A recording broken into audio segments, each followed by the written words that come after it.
My name is Joseph Schubert. I'm a scientist who describes new species of animals. So in this case, I've been working on spiders. This species actually has a really vibrant orange face with white stripes. Came across them and I thought, oh wow, that looks like it might be a new species, which kind of looked like a clownfish. So I thought Nemo would be a really suitable name for it.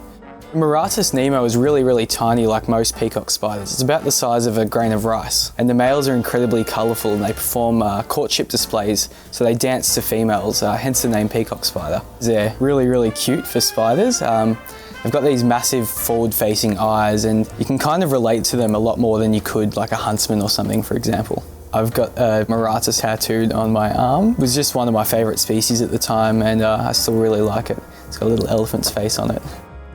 I've described 13 species of peacock spiders. Roughly only 30% of Australia's biodiversity has been formally documented scientifically.